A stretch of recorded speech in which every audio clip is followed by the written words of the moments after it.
Last week in science. Let's talk about LIGO and the gravitational wave it detected. First off, what's a gravitational wave? A gravitational wave is a wave in the actual space-time fabric of our universe. So it's not actually something waving in the universe, it's actually reality itself that's waving. Well, it's just energy propagating, except that it's not actually energy. It doesn't actually make sense, I know. So all the scientists are all excited because from their perspective, this proves that the theories, their models of how things work are not as flawed as they seem to be. One of the things that it suggests is that there is a space-time fabric, which supports Einstein's theories because, But here's the interesting thing. So, number one, LIGO has received $1.1 billion in funding from taxpayers. Over 14 years, $1.1 billion, and they have consistently failed to produce any results. 14 years, $1.1 billion, no results. Nothing at all.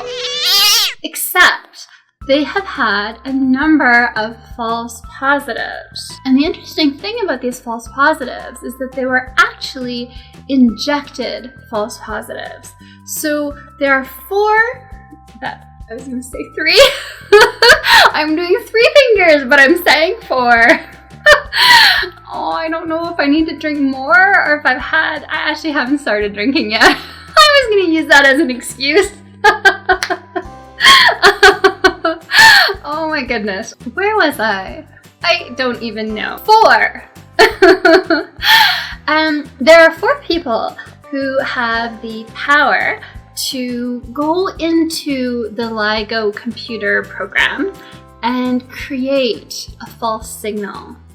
Only 4.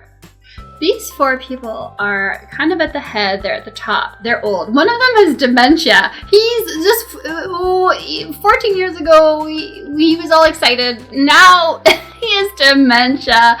Their careers are reaching their ends and they have nothing to show for the past 14 years of their careers, of their lives. Their status is very heavily reliant on this latest finding. And it's not just about their careers.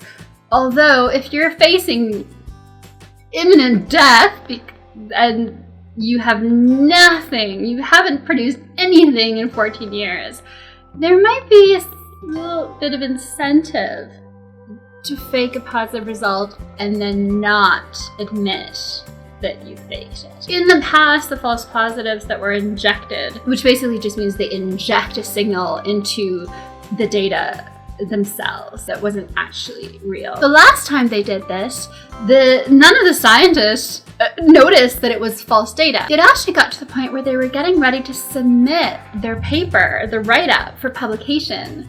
And then one of the 4 just admitted, that was fake data. We injected the signal to test you. Really?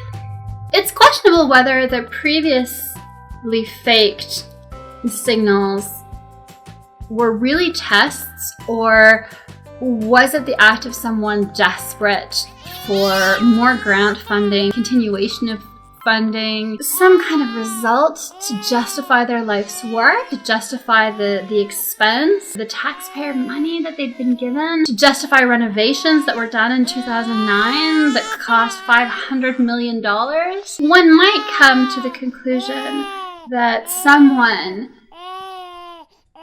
faked the data, injected the false signal, and was actually going to let it go to publication. Because to let scientists go through all the trouble of writing a paper, preparing it, to meet the standards for publication. That's a lot of work. That's a lot of time. Wasted time. It seems a little bit sketchy bacon that those 4 men at the top, would allow so many hours to be spent to write up a false result, just to step in at the last minute to tell them, oh, actually this was a test. We injected the false positive, and we just wanted to see whether or not you would notice. Really? You're going to tell them this after they've done the write-up, after they've spent all these hours analyzing the data and writing up the data, writing up the report?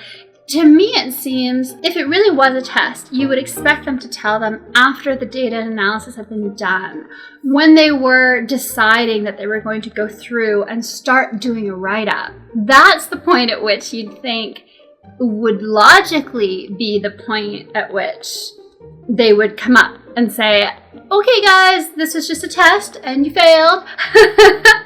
And the signal was a false positive, to see how good our protocols are for detecting false positives, or for detecting a signal, I suppose, whichever way, whatever it is that they're testing. Are you testing to see if they can figure out if it's a false signal? Or are you testing to see if they can discover a signal if there is one in the data? So that's a bit sketchy bacon. It seems to me that it's not unimaginable that they faked the last signal, and then at some point, right before publication, someone got cold feet, or someone's conscience kicked in, or some of the newer findings actually don't support the model of our universe that this finding supposedly validates. So it's also possible that someone had second thoughts and said, ooh, other researchers are starting to find data that suggests that this model is not actually the best fit. It's not the best model of our reality. If we fake this and then we prove this gravitational wave, and then these other discoveries keep coming out disproving it, then we're going to be found out. I suspect that might actually have led to the senior scientists admitting that they had faked the signal the last time round. This time, they're closer to death, and there are elections coming up in November in the US. And why are elections important? Because LIGO is this huge expense, and the US economy is not that strong at the moment. And it's highly likely that the US economy won't be super recovered by the next grant proposal from LIGO. And so in order to continue their funding, which pays their mortgages, they might have acted in perhaps less than ethical ways. One could allege. It's one conclusion from the data. There's this really low-flying plane, apparently, in the middle of my video. That sounds concerningly low.